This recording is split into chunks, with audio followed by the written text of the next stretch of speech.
अस्सलामुअलैकुम। उमर एकेडमी में खुश आमदीद। उम्मीद है आप सब बिल्कुल खैरियत से होंगे। तो आज क्लास 9 के कंप्यूटर साइंस के स्टूडेंट्स को हमने एमसीक्यूज़ प्रिपरेशन का अपना जो लास्ट पार्ट है उसमें आपके चैप्टर नंबर 5, 6 एंड 7 जो लास्ट 3 चैप्टर्स रह गए थे उनके इंशाल्लाह ताला आज एमसीक्यूज़ की प्रिपरेशन करवाएंगे और जो उनके आंसर्स को एक्सप्लेन भी करेंगे। तो बिस्मिल्लाह पढ़ते हैं सबसे पहले अपने फर्स्ट जो है चैप्टर नंबर 5 के एमसीक्यू से। तो फर्स्ट एमसीक्यू हमसे कहता है कि crime that is committed through a computer and network is called, कि अगर कोई क्राइम जो कि आपके कंप्यूटर और इंटरनेट और नेटवर्क की मदद से क्रिएट किया जाता है या किया जाता है कमिट, तो उस क्राइम को हम क्या कहते हैं। तो उसके लिए करेक्ट आंसर जो है ऑप्शंस में वो है साइबर क्राइम। ठीक है, इंटरनेट फ्रॉड या नेटवर्क ब्रीच करेक्ट वर्ड नहीं है, उसके लिए बेहतर है कि आप यूज़ करें साइबर क्राइम। ठीक है भाई, तो जितने भी हमारे नेटवर्किंग या इंटरनेट के ऊपर या सोशल मीडिया पे जो आप इलीगल एक्ट करते हैं तो वो सब साइबर क्राइम के हिस्से में आते हैं। इसी तरह से नंबर 2 हमसे कहता है hackers that identify security loopholes and help to improve network security are called. ऐसे हैकर्स जो कि किसी भी सिस्टम में, कंप्यूटर सिस्टम में कोई सिक्योरिटी लूप होल तलाश करें लेकिन साथ में उसको जो है वो किसी नेगेटिव वे में यूज़ ना करें बल्कि उसको इस्तेमाल करें उस लूप होल की मदद से कि सिक्योरिटी क्रिएट करने में, यानी कि उस लूप होल को बजाय इसके कि वो एक्सप्लॉइट करें, वो कंपनी को बताएं कि भाई ये यहाँ पे जो है आपको इम्प्रूवमेंट की ज़रूरत है और यहाँ से सिस्टम आपका हैक हो सकता है। तो ऐसे हैकर्स को क्या कहते हैं। तो यहाँ आपके लिए जो है कुछ टर्मिनोलॉजीज़ का पता होना बहुत ज़रूरी है। देखें, हैकर्स का जैसे ही नाम आता है तो हमारे दिमाग में एक बुरा इंप्रेशन बनता है। तो हैकर्स की जनरली 2 टाइप्स होती हैं, जिनका यहाँ पे जिक्र हुआ ये अच्छे वाले हैकर्स हैं जिनको वाइट हैट हैकर्स भी कहा जाता है। इनकी जो हैकिंग की इंटेंशन होती है वो प्योर होती है, यानी कि वो जो है ना उसमें इविल डीड्स नहीं होती।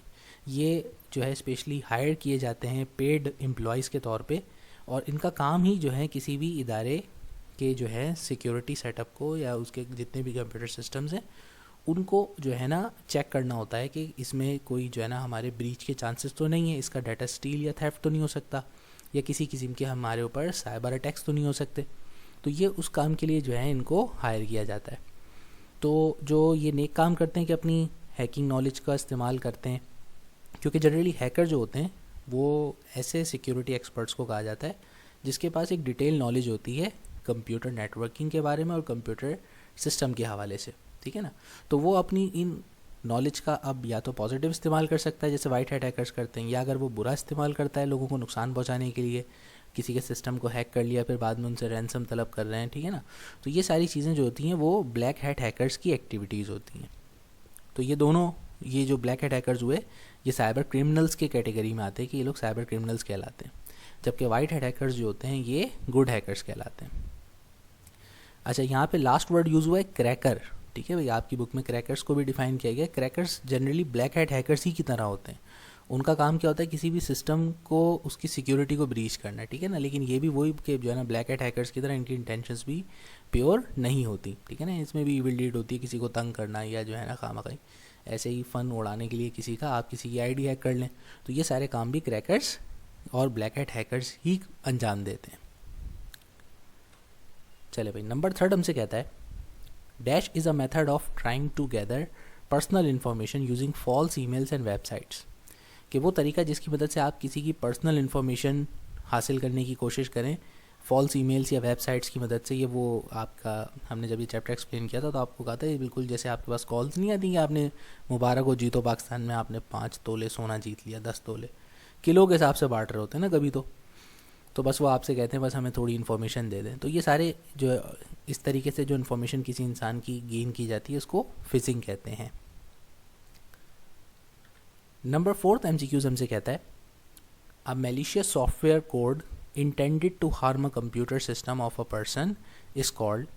एक ऐसा मैलिशियस सॉफ्टवेयर का मतलब कोई सॉफ्टवेयर जो कि बनाया गया हो किसी जो है गलत मकसद के तहत, कि जिसके ज़रिए जो है किसी के कंप्यूटर सिस्टम को जो है नुकसान पहुंचाया जा सके। पहले एक वक्त था हमारा कंसेप्ट सिर्फ ये होता था कि सॉफ्टवेयर सिर्फ जो है आपके सिस्टम सॉफ्टवेयर को या एप्लीकेशन सॉफ्टवेयर को डैमेज करते हैं, आपके हार्डवेयर को नुकसान नहीं पहुंचाते। लेकिन अब हमारे पास जैसे जैसे वक्त और टेक्नोलॉजीज़ बदल रहे हैं तो हमारे पास ऐसे सॉफ्टवेयर्स भी होते हैं जिसकी मदद से हार्डवेयर को भी नुकसान पहुंचाया जा सकता है। ठीक है ना, ये इंशाल्लाह ताला जब आप आगे एडवांस लेवल पे पढ़ेंगे तो आपको इन सब के बारे में बताया जाएगा। तो बहरहाल यहाँ पे जो वर्ड यूज़ हुआ है एक जनरल टर्म यूज़ हुई है, ठीक है ना, मैलिशियस सॉफ्टवेयर। तो एक कंप्यूटर की ज़बान में एक सिंगल टर्मिनोलॉजी में तमाम तर जितने भी हमारे ऐसे मैलिशियस सॉफ्टवेयर्स होते हैं उनको हम मेलवेयर्स कहते हैं, ठीक है ना।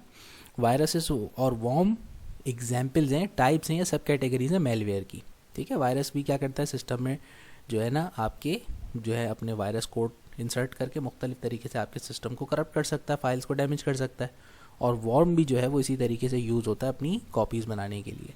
तो ये दोनों के दोनों एग्जाम्पल्स हैं इस जनरल टर्म मेलवेयर की। अच्छा भाई, नंबर 5th ऑप्शन हमसे कह रहा है, 5th MCQs के utility software design to protect computers from any potential threats of data और हार्डवेयर लॉस फ्रॉम वायरसेस और मेलवेयर। तो अब इन वायरसेस और मेलवेयर से बचने के लिए हम क्या करते हैं, हम जो है ना स्पेशल किस्म के सॉफ्टवेयर्स बनाते हैं, क्योंकि देखो वो भी एक प्रोग्राम है। वायरस जो है वो कोई नज़ला ज़ुकाम थोड़ी ना उड़ते हुए छींक लग गई कंप्यूटर को, तो वो एक सोर्स कोड है जो कि कंप्यूटर पर बैठ के लिखा जाता है, ठीक है, और फिर उसे किसी तरह ट्रांसमिट किया जाता है। अब उस कोड से, उस प्रोग्राम से रोकने के लिए, अपने सिस्टम को बचाने के लिए भी आपको क्या चाहिए, कोई सिक्योरिटी गार्ड थोड़ी चाहिए आपको, बिल्कुल उसको काउंटर करने के लिए भी एक सोर्स कोड चाहिए जो उस जैसे कोड को आपके सिस्टम में रन ही ना होने दे।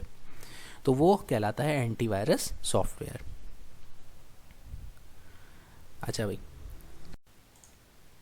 नंबर 6 MCQ हमसे कहता है, for data safety the backup of important files should be made at, कि अपने डाटा को बचाने के लिए उसका जो बैकअप है वो हमें किस तरीके से रखना चाहिए, किसी एक जगह पर, at one place, more than one place, या नन ऑफ देम। तो इसमें गिवन ऑप्शंस में से सबसे ज़्यादा करेक्ट आंसर जो है वो है मोर देन वन प्लेस।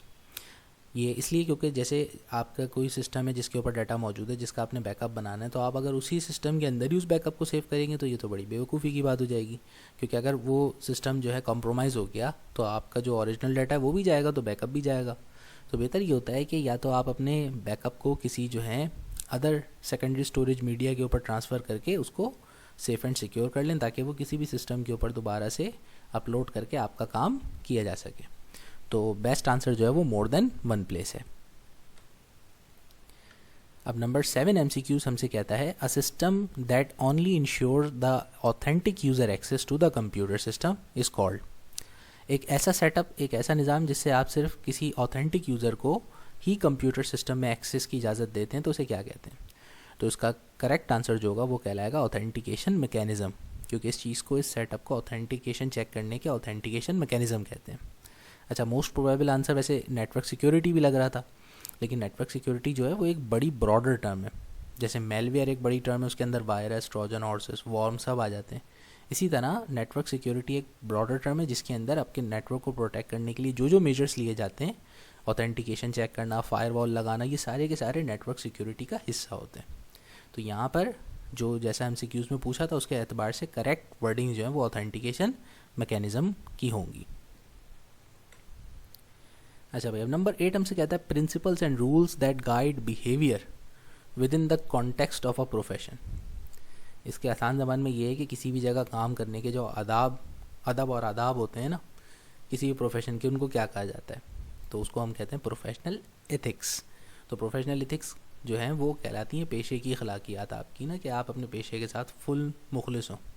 अब एक टीचर के प्रोफेशनल एथिक्स क्या है कि वो क्लास में आए तो पान चबाते हुए नहीं हैं, ठीक है भाई, वो बिल्कुल लगे कि हाँ भाई एक डिग्निफाइड पर्सनैलिटी, एक टीचर, एक उस्ताद है, सिखाने के लिए आया, वक्त पर आए। ये नहीं जैसे हमारे यहाँ गवर्नमेंट स्कूल में होते हैं, महीनों में कभी या सालों में कभी चक्कर लगा लिया। तो ये सारे जो हैं प्रोफेशनल एथिक्स के ख़िलाफ़ चीज़ें होती हैं ना। अपनी एक, अगर आप ही नहीं जो है वक्त पर अपनी ड्यूटी परफॉर्म करोगे, सही तरीके से बच्चों को गाइड नहीं करोगे, तो फिर आगे बच्चा उस चीज़ को कैसे रिपीट करेगा। तो इसी तरह से सिर्फ टीचिंग नहीं, बल्कि आप किसी भी प्रोफेशन के अंदर, जिस भी प्रोफेशन से जब भी जुड़ें, आप अपनी उस प्रोफेशन की जो रिक्वायरमेंट्स हैं, उसके जो रूल्स हैं, रेगुलेशंस हैं, उसको आप पूरा फॉलो करें। तो ये प्रोफेशनल एथिक्स कहलाते हैं। नंबर 9 हमसे कहता है, to present someone else work और ideas without full acknowledgement of the author. बड़ी कॉमन चीज़ है ये कि भाई किसी दूसरे का काम उठाया, अपना नाम लगा के कॉपी पेस्ट करके आगे पास कर दिया, ठीक है भाई। तो ये वो प्रैक्टिस है जो हमारे यहाँ काफ़ी ज़्यादा बहुत से लोग परफॉर्म करते हैं भाई, कि किसी का भी खुद मेहनत नहीं करते, बल्कि किसी दूसरे का काम उठाया, बस पका पकाया हलवा चाहिए सबको। तो इस चीज़ को हम कहते हैं प्लेजियरिज्म। तो इसका मतलब यही होता है कि भाई आपने किसी दूसरे की मेहनत को उठा करके आपने अपना टाइटल पेस्ट किया और आगे ट्रांसफ़र कर दिया। तो ये नहीं करना चाहिए, ये जो है वर्क एथिक्स के भी ख़िलाफ़ है, ठीक है, और ये जो है बुरी बात है। नंबर 10 हमसे कहता है which of the following would be considered as a way that a computer virus can enter a computer system. इनमें से कौन से तरीके से कंप्यूटर वायरस आपके सिस्टम का हिस्सा बन सकता है, यानी आपके सिस्टम में दाखिल हो सकता है। अब ऑप्शन है ईमेल एंड फाइल अटैचमेंट, बिल्कुल ईमेल्स के ज़रिए वायरसेस ट्रांसफ़र हो सकते हैं, फाइल अटैचमेंट का हिस्सा बन करके आ सकते हैं। इंटरनेट डाउनलोड्स, ये भी सही है भाई, इसके ज़रिए भी आ सकते हैं कि आप कोई फाइल डाउनलोड करते हैं, कोई पिक्चर डाउनलोड करते हैं, तो आपको नहीं मालूम उसके साथ वायरस कंटेंट भी डाउनलोड हो सकता है। इसी तरीके से सॉफ्टवेयर इंस्टॉलेशन के दौरान भी अगर आपने कहीं से कोई सॉफ्टवेयर है जो पायरेटेड सॉफ्टवेयर है, तो वो पायरेटेड सॉफ्टवेयर जो होते हैं वो इसीलिए अवेलेबल हो जाते हैं क्योंकि उनके साथ अक्सर औकात कुछ रैंसमवेयर या कोई स्पाईवेयर सॉफ्टवेयर होता है, ठीक है भाई। तो ये तीनों तरीके हैं, तो इनसे हमारे पास वायरस मुंतकिल हो सकता है, तो correct answer D all of them होगा। अच्छा भाई, नंबर 11 हमसे कहता है method used by a cyber criminals to trick a user into clicking on something different from what the user wants. यानी आप जब कभी भी फेसबुक या आप जब ब्राउजिंग करते हैं तो आपके पास वेब पेज के ऊपर सराउंडिंग में बहुत सारे एड्स नज़र आ रहे होते हैं, ठीक है ना, या कोई ऐसे आपके सामने पॉपअप विंडो अक्सर ओपन हो जाती है जो based on your search history and based on what ever you type for searching and working, वो उसके बिहाफ पर आपके सामने एक पॉपअप विंडो अपीयर होती है। अब आप अगर इस किस्म की विंडोज़ पे या साइड में जो एडवर्टाइजमेंट एड्स अपीयर होते हैं उन पर अगर आप क्लिक करते हैं तो आप तो ये सोच के क्लिक करते हैं कि जो ये डिस्प्ले हो रहा है मुझे कुछ ऐसा ही नज़र आएगा, लेकिन वो होता है क्या है कि वो आपको किसी दूसरी साइट की तरफ डाइवर्ट कर देते हैं और वो फिर उसके बाद आप जो हैं किसी वायरस अटैक का हिस्सा बन जाते हैं, ठीक है भाई, खुद ही अपने आप को उसके सुपुर्द कर देते हैं। तो ये चीज़ कहलाती है क्लिक जैकिंग। तो क्लिक जैकिंग एक ट्रैप की तरह है कि भाई ये चारा लगाया और उसके बाद फिर आप जो है मछली पकड़ेंगे। अब नंबर 12 हमसे कहता है in Pakistan which organisation manages intellectual property right matters. Intellectual property right का मतलब ये होता है कि जितने भी हमारे जो कंटेंट्स होते हैं जो कि इंटेंजिबल होते हैं, ठीक है ना, यानी कि किसी इंसान की जहानत का या किसी इंसान की जहनी सलाहियतों के इस्तेमाल से जो चीज़ें वजूद में आती हैं, जैसे कोई सॉन्ग अगर किसी ने लिखा है, गाया है, तो वो कोई टेंजिबल कंपोनेंट नहीं है, ऐसा नहीं है कि जिसको कोई छुआ जा सके या किसी चीज़ को फिजिकली दिखाया जा सके, ये देखो ये जो चकोर सा गाना है ना ये मैंने गाया है, तो ऐसा आप जो है ना नहीं कर सकते। तो ये आपकी एक जहनी सलाहियत का एक इस्तेमाल है। इसी तरह पेंटिंग जो होती है किसी इंसान की तख्लीक होती है जहनी उसकी, ठीक है ना, तो ये सारी चीज़ें इंटेलेक्चुअल प्रॉपर्टी कहलाती हैं और इनकी जो ऑनरशिप होती है उससे रिलेटेड जो रूल्स एंड रेगुलेशंस हैं वो सारे इंटेलेक्चुअल प्रॉपर्टी राइट्स कहलाते हैं। पाकिस्तान में कौन सा इदारा है जो ये सारी चीज़ें मैनेज करता है? तो पाकिस्तान में IPO के नाम से इंटेलेक्चुअल प्रॉपर्टी राइट ऑर्गेनाइजेशन के नाम से इदारा है जो पाकिस्तान में सारे इंटेलेक्चुअल प्रॉपर्टी राइट के मैटर्स को डील करता है। तो फर्स्ट ऑप्शन जो है वो करेक्ट है। अब नंबर 13 हमसे कहता है right to exclusive use production and sale of an invention to a parties called, कि आपके पास एक एक्सक्लूसिव राइट हो कि आपके अलावा कोई ना तो उस चीज़ को इस्तेमाल कर सकता है, ना प्रोड्यूस कर सकता है या सेल कर सकता है किसी इन्वेंशन को, ठीक है ना, किसी दूसरी पार्टी को। तो उसको क्या कहते हैं उस राइट को? इसको हम जो हैं टर्मिनोलॉजीज़ में कहते हैं पेटेंट। तो जिस शख्स के पास अगर किसी इन्वेंशन का पेटेंट मौजूद है तो वो उसके साथ पेटेंट के साथ एक टाइम लिमिट होती है, ठीक है ना, कि आपने कितने अरसे का पेटेंट है आपके पास, उसके बाद वो चीज़ जो है ना वो पब्लिक की जा सकती है, पब्लिक हो सकती है, ठीक है ना। पाकिस्तान में इसकी पेटेंट की आई थिंक लिमिट 20 ईयर्स आपकी बुक में मेंशन है। तो अगर आप कोई इन्वेंशन करते हैं, ठीक है, सब, और आप उसको सबसे पहले जो है, ये कोई इतना आसान नहीं होता कि आपने इन्वेंशन करी और जाकर एक दिन में सर्टिफिकेट ले लिया मेरी इन्वेंशन है, ख़बरदार किसी दूसरे ने अगर इस जैसी बनाने की कोशिश की। इसका एक लंबा प्रोसेस होता है, उससे गुजरने के बाद फिर आपके पास जो है कि जो सर्टिफिकेशन आप रजिस्टर्ड हो जाते हो उस इन्वेंशन के जो है फाउंडर के तौर पे, तो फिर आपका एक्सक्लूसिव राइट होता है कि आप उस राइट को किसी को बेच दो, ठीक है ना, किसी से को लाइसेंस के तौर पे उसे सेल आउट करो या आप जो है किसी के साथ एग्रीमेंट करो, बिना आपकी इजाज़त के कोई दूसरा उस इन्वेंशन को या उस तरीके को यूज़ नहीं कर सकता, ठीक है भाई। अच्छा, अब चलते हैं नेक्स्ट। नंबर 14 हमें कहता है a legal instrument that provides legal rights to the creator of art work, literature और a work that conveys information और आइडियाज़।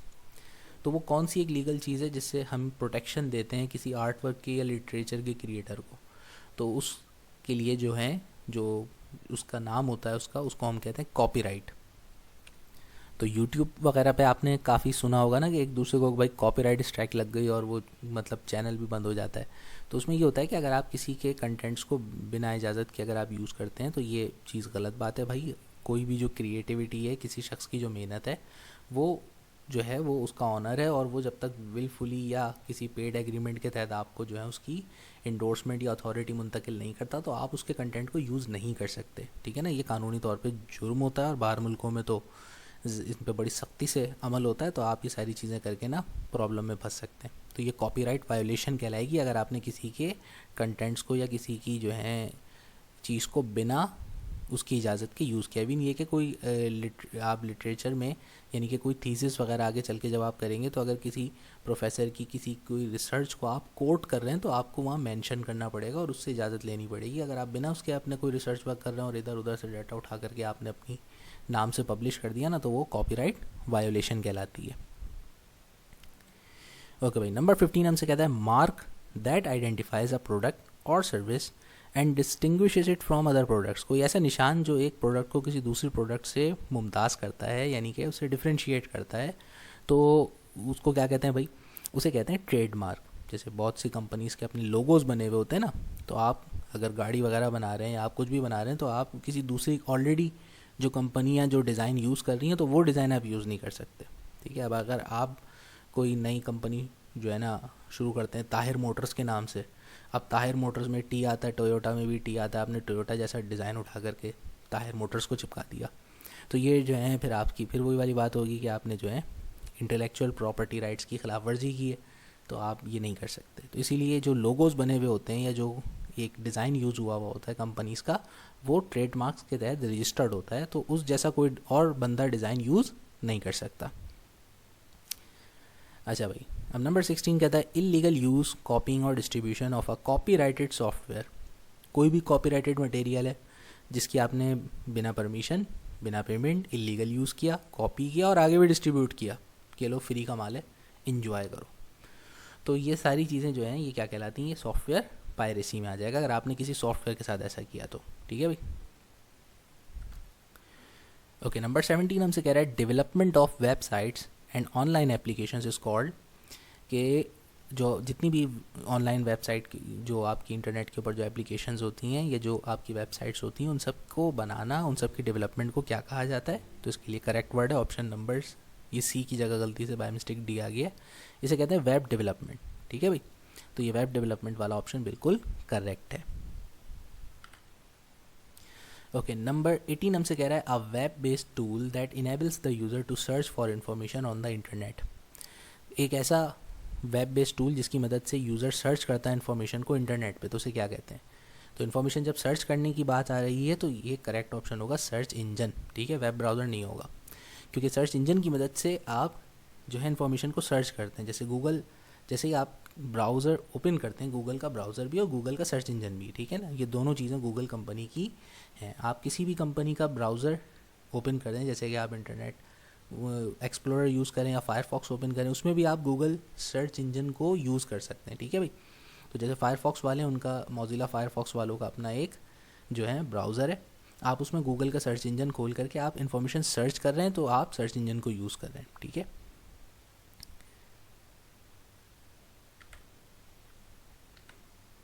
नंबर 19 कहता है a software application use to access the websites on the world wide web.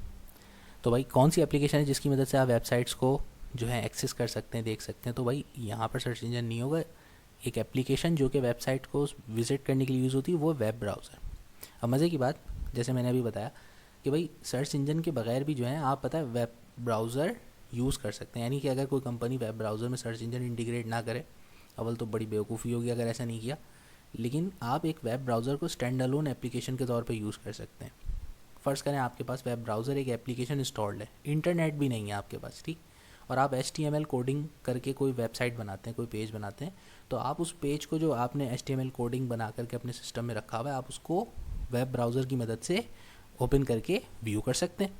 ठीक है भाई, तो web browser जो होता है ये एक एप्लीकेशन सॉफ्टवेयर है, और उस एप्लीकेशन सॉफ्टवेयर का एक हिस्सा होता है सर्च इंजन, और सर्च इंजन जैसे हमारे पास गूगल एक बहुत बड़ी कंपनी है, उसका वेब ब्राउज़र भी है और उसका एक सर्च इंजन भी है। इसी तरीके से याहू कंपनी, उसका भी सर्च इंजन है। तो वो सर्च इंजन जो है वो एक ऐसी एप्लीकेशन है जो कि ब्राउज़र के अंदर इंटीग्रेट होती है, और उसके ऊपर रहते हुए फिर आप उस सर्च इंजन की कंपनी के पास जो डेटाबेस है, उस डेटाबेस में आप मालूमात को सर्च करते हैं। ठीक है ना। तो इन दो चीज़ों में थोड़ा सा फ़र्क पता होना चाहिए कि वेबसाइट्स को एक्सेस करने के लिए, देखने के लिए हमारे पास वेब ब्राउज़र यूज़ होता है जो कि एक एप्लीकेशन है, और फिर वेब ब्राउज़र पर रहते हुए किसी इन्फॉर्मेशन को सर्च करने के लिए आप किसी सर्च इंजन को यूज़ करते हैं। ओके भाई, नंबर 20 हमसे कहता है service that allows a web developer to make a website publicly accessible through the internet is called, कि एक ऐसी सर्विसेज जिसकी मदद से एक वेब डेवलपर जो अपनी वेबसाइट्स या जो भी एप्लीकेशंस बनाता है उनको जो है पब्लिक के एक्सेसिबिलिटी के लिए इंटरनेट पर शो ऑफ करता है, तो वो किस सर्विस की मदद से ऐसा करता है? तो इसे हम कहते हैं वेब होस्टिंग। तो वेब होस्टिंग यही होती है कि आप किसी थर्ड पार्टी से कॉन्ट्रैक्ट करते हैं कि ये मेरी फाइल्स हैं, ये मेरा डाटा है और मैं चाहता हूँ कि ये मेरा इंटरनेट पर जो है अवेलेबल हो। तो अब वो फिर वेब सर्वर जो होता है वो अपने जो है वेब होस्ट जो होता है वो अपने सर्वर्स के ऊपर उस डाटा को अपलोड कर देता है, और वो जो सर्वर कंप्यूटर्स होते हैं वो 24/7 ओपन रहने वाले कंप्यूटर्स होते हैं। उस 24/7 जो आपका कंप्यूटर ऑन रहता है उस पर आपका डाटा अवेलेबल होता है, और फिर जो भी इंटरनेट पे दुनिया की किसी भी कोने से आपकी वेबसाइट का जब URL लिख के इंटर करेगा, तो जब वो सर्च इंजन ढूंढेगा उसको अपने डेटाबेस में, तो वो फिर आपकी सर्वर पर वेबसाइट पड़ी हुई होगी, डाटा पड़ा हुआ होगा, तो वो वहाँ से उसको एक्सेस कर सकता है। तो ये कंप्लीट सर्विसेज जो होती हैं ये कहलाती हैं वेब होस्टिंग। ओके, नंबर 21 हमसे कहता है what is the full form of HTML। HTML की फुल फॉर्म क्या है? HTML hyper text markup language को कहते हैं। तो उसकी स्पेलिंग ज़रा देख लीजिएगा, अगर इस किस्म का कोई MCQ आता है तो उसमें बच्चे बाज़ों का जल्दबाजी में गलत स्पेलिंग पे टिक कर देते हैं, तो बस स्पेलिंग ज़रा गौर से देख करके कि सही लिखी हुई हो उसको टिक करिएगा। इसी तरह पूछ रहे हैं नंबर 22 में what is the full form of HTTP। तो HTTP हम कहते हैं हाइपर टेक्स्ट ट्रांसफ़र प्रोटोकॉल को। अब नंबर 23 हमसे कहता है HTML document start and and with which tag pairs. इनमें से कौन सा टैग है जिसका इस्तेमाल हम करते हैं HTML डॉक्यूमेंट को स्टार्ट करने के लिए और फिर एंड करने के लिए? तो आपको पता है किसी भी HTML डॉक्यूमेंट को स्टार्ट करना हो तो आपने ब्रैकेट्स में एंगुलर ब्रैकेट्स के अंदर HTML लिखना होता है, और फिर जब उसको एंड करना हो तो फिर HTML के साथ आपने एक फॉरवर्ड स्लैश यूज़ करना होता है। तो इसमें ऑप्शन नंबर बी जो है वो हमारा बिल्कुल करेक्ट आंसर है। अब नंबर 24 हमसे कहता है which tag is use to create body text in HTML। अब HTML वाला जो चैप्टर था उसको ज़रा एक दफ़ा अच्छी तरह से रीड करिए क्योंकि उसमें टैग्स तो बहुत सारे हैं। ठीक है, अब सारे टैग्स का अगर MCQs बनाएंगे ना तो कोई तकरीबन 100-150 तो खाली हर टैग से ही MCQs बन जाएंगे, इसलिए यहाँ पर हमने जो इम्पॉर्टेंट है ना सिर्फ उनको MCQs में इंक्लूड किया है, और इंशाल्लाह ताला इन्हीं में से आपसे कोई ना कोई MCQs में पूछ लेगा। लेकिन आप जो है फॉर सेफ साइड एक दफ़ा जब चैप्टर को पढ़ें तो ज़रा बाकी टैग्स को भी ज़रा एक नज़र जो है देख लीजिएगा। तो 24 में हमसे कह रहा है which tag is use to create body text in HTML में बॉडी टेक्स्ट क्रिएट करने के लिए किसको यूज़ करते हैं भाई? तो यहाँ पे हमारे पास जो ऑप्शन ए है बॉडी टैग, उसी को यूज़ किया जाता है। करेक्ट ऑप्शन ए है। ओके भाई, अब नंबर 25 हमसे कहता है in HTML P tag is use for. P tag का हम क्यों इस्तेमाल करते हैं? तो पी टैग जो है वो पैराग्राफ इनिशिएट करने के लिए यूज़ होता है, तो इसका सी ऑप्शन बिल्कुल करेक्ट है, to start a new paragraph. Okay, number 26 हमसे कहता है which of the following is an attribute of table tag, कि इसमें से कौन सा जो गिवन ऑप्शंस में से टेबल टैग का एट्रीब्यूट है? तो उसमें सबसे करेक्ट आंसर जो है वो ऑप्शन ए है, बाकी सारे टेबल टैग के एट्रीब्यूट्स नहीं है। तो सेल पैडिंग जो है वो टेबल टैग का एट्रीब्यूट होता है। और ये सेल पैडिंग होता क्या है? इसका मतलब होता है कि आपके सेल के अंदर जो कंटेंट्स यूज़ होते हैं उनका सेल की बाउंड्री से कितना ज़्यादा फासला, कितनी उसकी स्पेसिंग रखनी है, इसे हम कहते हैं सेल पैडिंग। उसके बाद नंबर 27 हमसे कहता है which of the following HTML tag will insert a line break. इसमें से कौन से HTML टैग की मदद से हम जो है एक लाइन ब्रेक इंसर्ट करा सकते हैं? तो लाइन ब्रेक इंसर्ट कराना तो उसके लिए हमें जो सी ऑप्शन है BR टैग वो यूज़ करना चाहिए। तो BR टैग की मदद से हमारे पास जो है लाइन ब्रेक यानी कि एक नेक्स्ट लाइन जो है वो स्टार्ट हो जाती है। उसके बाद हमारे पास नंबर 28 जो है वो हमसे कहता है in HTML how many headings are defined, कि HTML में कितने ज़्यादा हमारे हेडिंग्स के लेवल्स होते हैं। तो हेडिंग्स हमें पता है, हमने HTML में जब बताया था कि हमारे पास 6 डिफरेंट कैटेगरीज होती हैं, 6 साइजेस होते हैं, H1 से लेके H6 तक जो है हेडिंग्स के लेवल्स होते हैं। इसमें जो H6 लेवल होता है वो सबसे बड़ी हेडिंग होती है, और H1 जो होता है वो सबसे स्मॉलेस्ट लेवल होता है हेडिंग का। ठीक है भाई। अब आ जाते हैं नंबर 29 की तरफ। 29 कहता है the codes used in HTML are called tags and are denoted by, कि जो हम HTML में जो टैग्स यूज़ करते हैं तो उन टैग्स को डिनोट करने के लिए, लिखने के लिए हम इसमें से कौन सा ब्रैकेट यूज़ करते हैं। तो तमाम HTML टैग्स जो होते हैं वो सिर्फ एक ही ब्रैकेट्स को यूज़ करके रिप्रेजेंट किए जाते हैं और उसे कहते हैं हम एंगुलर ब्रैकेट। तो वो जो एंगुलर ब्रैकेट्स हैं, जो बी ऑप्शन है वो हमारा करेक्ट आंसर है, क्योंकि इन ब्रैकेट्स को यूज़ करके जो है आपके जो भी टैग्स होते हैं उनको आप रिप्रेजेंट कर सकते हैं, यूज़ कर सकते हैं। ठीक है भाई। टैग के शुरू में भी और टैग के एंड में भी हम हमेशा पूरे HTML डॉक्यूमेंट में सिर्फ एक ही टैग एक ही ब्रैकेट्स यूज़ करते हैं, वो होते हैं एंगुलर ब्रैकेट्स। ठीक है भाई। अच्छा भाई, अब उसके बाद नंबर 30 जो है वो हमसे कहता है to view an HTML document which software is used, कि HTML डॉक्यूमेंट को व्यू करने के लिए कौन सा सॉफ्टवेयर जो है वो इस्तेमाल किया जाएगा इनमें से। तो इनमें से हमारे पास सबसे करेक्ट जो ऑप्शन है वो है वेब ब्राउज़र। ठीक है भाई। अब चूँकि यहाँ देखें, गौर करें, बात हुई है व्यू करने की, कि HTML डॉक्यूमेंट को व्यू करना है। जब आप HTML डॉक्यूमेंट को कोड करते हैं, यानी कि लिखना हो, तो उसके लिए आपको टेक्स्ट एडिटर की ज़रूरत पड़ती है। तो आप जो सी ऑप्शन पे लिखा है नोटपैड या ए पे लिखा हुआ MS वर्ड, इन दोनों में से किसी को भी टेक्स्ट एडिटर के तौर पे यूज़ कर सकते हैं। बेसिकली नोटपैड जो है वो ज़्यादातर टेक्स्ट एडिटिंग के लिए यूज़ हो जाता है commonly. MS word text editor नहीं है, ये भी याद रखिएगा। MS वर्ड जो है वो एक डॉक्यूमेंट फॉर्मेटर है, तो उसकी मदद से आप मुख्तलिफ डॉक्यूमेंट्स क्रिएट कर सकते हैं। ये खाली प्रोग्राम की कोडिंग एडिटिंग के लिए नहीं बना। ठीक है। और जो है हमारे पास नोटपैड के अलावा भी बहुत सारे जो हैं एडिटर्स होते हैं जो कि हम यूज़ कर सकते हैं। बल्कि अब आजकल तो हमारे पास मुख्तलिफ IDEs यानी इंटीग्रेटेड डेवलपमेंट इन्वायरमेंट्स होते हैं। IDEs के बारे में इंशाल्लाह ताला आप जो है इंटर में आगे डिटेल में पढ़ेंगे, तो अभी इसको यहाँ पे एक्सप्लेन नहीं करते। अच्छा, तो बस यहाँ पे आपका करेक्ट आंसर जो है वो वेब ब्राउज़र है। वेब ब्राउज़र की मदद से आप HTML डॉक्यूमेंट को व्यू कर सकते हैं, और HTML डॉक्यूमेंट क्रिएट करने के लिए आपको किसी ना किसी टेक्स्ट एडिटर की ज़रूरत पड़ती है, जो कि नोटपैड, MS वर्ड या कोई दूसरे एडिटर्स की सूरत में आप यूज़ कर सकते हैं। उसके बाद अब हमारे पास नेक्स्ट जो ऑप्शन है 31 जो MCQs है, वो कहता है software that allows convenient creation, modification and display of data, कि किस सॉफ्टवेयर को इसमें से इस्तेमाल करते हुए हम बहुत कन्वीनियंटली, आसानी के साथ डाटा को क्रिएट भी कर सकते हैं, मतलब डाटा की मॉडिफिकेशन कर सकते हैं, और जो है हम डाटा को स्टोर कर सकते हैं। तो उसके लिए जाहिर सी बात है, जब ह्यूज डाटा हमारे पास मौजूद हो और उसमें हमें उसको स्टोर करना हो और अपनी मर्ज़ी से उसमें मॉडिफिकेशंस करनी हो, तो उसके लिए सबसे बेस्ट होता है कि आप डेटाबेस मैनेजमेंट सॉफ्टवेयर यूज़ करें। तो डेटाबेस मैनेजमेंट सिस्टम जो होता है वो एक ऐसा कंप्रेहेंसिव सिस्टम होता है जो कि बनाया ही डाटा हैंडलिंग के लिए जाता है। बाकी जो ऑप्शन है MS word, MS publisher, MS excel, ये लार्ज स्केल डाटा को हैंडलिंग करने के लिए नहीं होते। MS वर्ड डॉक्यूमेंट एडिटर होता है, MS एक्सेल स्प्रेडशीट सॉफ्टवेयर है, और MS पब्लिशर जो है ये भी एक तरीके का पब्लिशिंग प्लेटफॉर्म देता है जिस पर आप मुख्तलिफ़ किस्म के पम्फलेट्स वगैरह डिज़ाइन कर सकते हैं। तो DBMS ऑप्शन ए जो है वो उसका करेक्ट आंसर है। नंबर 32 जो है वो थोड़ा सा एक ट्रिकी MCQ है। उसमें कह रहा है which of the following is not an example of DBMS, कि इनमें से दिए हुए जो सॉफ्टवेयर हैं इनमें से कौन है जो डेटाबेस मैनेजमेंट सिस्टम के तौर पे यूज़ नहीं किया जा सकता। तो ऑप्शन ए जो है वो उसका बिल्कुल करेक्ट आंसर है, क्योंकि पावर पॉइंट प्रेजेंटेशन क्रिएट करने के लिए यूज़ होता है, तो उस पर आप मुख्तलिफ़ किस्म की एनिमेशन और प्रेजेंटेशंस क्रिएट करते हैं। जबकि बी जो है MySQL और C Oracle, ये दोनों डेटाबेस मैनेजमेंट सॉफ्टवेयर हैं। नंबर 33 हमसे कहता है the data in a dash database is limited to rows and columns in a table. तो कौन सी डेटाबेस है जिसमें सिर्फ हमारा जो डाटा होता है वो वर्टिकल और हॉरिजॉन्टल कॉलम्स और एक टेबल की सूरत में महदूद होता है। तो ये हमारी पुरानी जो डेटाबेसेस क्रिएट हुआ करती थी, जो कि हम MS एक्सेल के ऊपर बना सकते थे या MS वर्ड पर क्रिएट कर सकते थे जब हमारे पास, तो वो पुरानी जो डेटाबेस सिस्टम था उसे फ्लैट फाइल सिस्टम कहते थे। उसमें आपके सामने सिंगल एक डाटा होता था, उसमें वर्टिकल हॉरिजॉन्टल आप रॉस क्रिएट करके अपना डाटा जो भी है उसको फीड कर सकते थे उसमें। तो ये पुराने जो हमारे पास डेटाबेस को रिकॉर्ड करने के तरीके थे, फ्लैट फाइल सिस्टम भी कहलाते हैं। ठीक है भाई।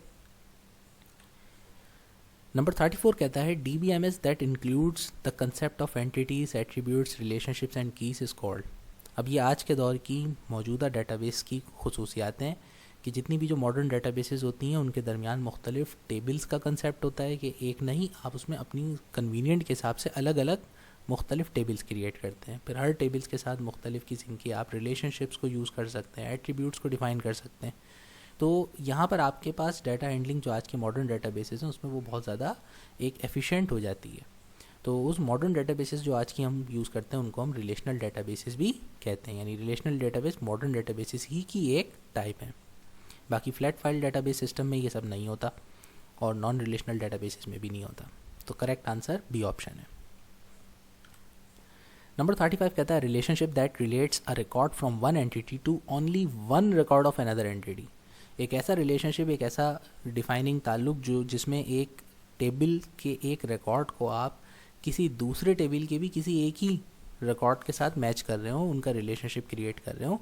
तो जब दो टेबल्स को आप लिंक करें और उनकी सिंगल फील्ड्स को आप उनके रिकॉर्ड्स को एक दूसरे से मैच करें तो इसे कहते हैं वन टू वन रिलेशनशिप। ठीक है भाई, यानी एक टेबल का वन रिकॉर्ड दूसरे टेबल की भी वन रिकॉर्ड के साथ आपस में रिलेट किया जा रहा है, मैच किया जा रहा है। तो ये जो मैचिंग होती है इसे कहते हैं वन टू वन रिलेशनशिप। इसी तरीके से हमारे पास जो है एक ऐसा रिलेशनशिप भी डिफाइन किया जा सकता है जिसमें एक टेबल जो है उसका एक रिकॉर्ड जो है वो किसी दूसरे टेबल के एक या एक से ज़्यादा रिकॉर्ड्स के साथ भी जोड़ा जा सकता है। तो जब एक टेबल का एक रिकॉर्ड किसी दूसरे टेबल के मोर देन वन रिकॉर्ड्स के साथ जब रिलेट किया जाएगा तो उसको हम वन टू मैनी रिलेशनशिप कहते हैं। इसी तरह किसी भी डेटाबेस मैनेजमेंट सिस्टम में टेबल को एक और नाम से जाना जाता है, जो अभी बार बार वर्ड यूज़ हो रहा था ना, एंटिटी। तो एंटिटी जब हम किसी भी डीबीएमएस को स्टडी करते हैं तो एंटिटी टेबल के लिए वर्ड यूज़ होता है। तो एंटिटी का मतलब एक ख़ास टेबल होता है। इसी तरीके से हमने बीच में वर्ड रॉ का कॉलम का यूज़ किया या कहीं कहीं ट्यूपल भी लिखा हुआ होता है। तो किसी भी जब आप डेटाबेस मैनेजमेंट सिस्टम को स्टडी करेंगे तो रॉ को जो एक हॉरिजॉन्टल रॉ होती है डाटा की उसको हम रिकॉर्ड भी कहते हैं। तो रॉ या रिकॉर्ड का वर्ड हमारे लिए ज़्यादातर कॉमन है, ट्यूपल का वर्ड यूज़ नहीं होता। ये बिल्कुल ऐसे जैसे कि निक नेम्स होते हैं ना, हम बच्चों के निक नेम्स होते हैं, एक आपका एक ओरिजिनल नाम होता है और एक आपके कारनामों की वजह से अम्मा अब्बा या भाई बहन आपका नाम यूज़ करते हैं। ठीक है भाई, तो ये जो है आपका निक नेम होते हैं, मुख्तलिफ़ किस्म के, पता होता है कि भाई किस बंदे की बात हो रही है। तो यहाँ पर भी डीबीएमएस में रिकॉर्ड का वर्ड यूज़ करें या रॉ का वर्ड यूज़ करें तो दोनों के एक ही मतलब होते हैं। इसी तरह किसी कॉलम के लिए हम या तो एट्रीब्यूट का वर्ड भी यूज़ कर सकते हैं या एक और वर्ड हम फील्ड का यूज़ करते हैं। तो गिवन ऑप्शंस में से ए ऑप्शन बिल्कुल करेक्ट है कि भाई हम कॉलम को या एट्रीब्यूट को फील्ड भी कहते हैं। ओके, नंबर 40 हमसे कहता है combination of one to many relationship with the help of a junction table is. अब आपने किया ये कि ऐसे दो टेबल्स को आपस में इंटीग्रेट किया एक जंक्शन टेबल की मदद से, और उसमें आपने मुख्तलिफ जो दो टेबल्स हैं उनके वन टू मैनी रिलेशनशिप को आपस में इंटीग्रेट किया है। तो अब ये तो रिलेशनशिप कैसा रिलेशनशिप कहलाएगा, तो उसका करेक्ट आंसर है मैनी टू मैनी। तो यानी कि दो टेबल्स हैं, यानी कि दो आपने जो है टेबल्स को एक सिंगल जंक्शन के ज़रिए आपस में जोड़ा है। तो आपने बहुत सारे रिलेशनशिप्स के दरमियान आपस में जो है बहुत सारी एंटिटीज़ के दरमियान कंपैरिजन हो रही है। तो यहाँ मैनी टू मैनी का रिलेशनशिप जो है यूज़ होगा और उसमें एक जंक्शन टेबल बनता है। इसी तरह नंबर 41 कहता है अ की that uniquely identifies the records in an entity. कि किसी भी टेबल के अंदर अगर आपको जितने भी रिकॉर्ड्स हैं उनके अंदर डुप्लीकेशन को रोकना हो तो उसके लिए आप कौन सी की का इस्तेमाल करते हैं, तो उसे कहते हैं प्राइमरी की। प्राइमरी की मदद से आपकी जो टेबल की जो जितने भी रिकॉर्ड्स होते हैं उन तमाम रिकॉर्ड्स में कभी भी डुप्लीकेशन नहीं आएगी। तो वो मेक श्योर करती है प्राइमरी की कि किसी भी जिस फील्ड पर उसको अप्लाई किया जाता है उस फील्ड के अंदर किसी भी दो एक जैसी वैल्यूज़ को वो नहीं आने देती। ठीक है ना, चेक करके उसको वहीं आपको वार्न कर देगी। अच्छा जनाब, अब चलते हैं अपने नेक्स्ट एमसीक्यूज़ की तरफ। 42 हमसे कहता है अ की that defines relationship between two entities. एक तो की अभी हमने पढ़ी जो कि डुप्लीकेशन को बचाती है, डुप्लीकेशन को जो है चेक बैक करती है। इसी तरह से एक की जिसकी मदद से आप दो टेबल्स के दरमियान रिलेशनशिप कायम करते हैं। अभी हमने पीछे जितने भी रिलेशनशिप पढ़े one to one, one to many, many to many, तो इन तमाम रिलेशनशिप्स को क्रिएट करने के लिए हमें जो की यूज़ करते हैं तो उसको हम कहते हैं फॉरेन की। ठीक है भाई,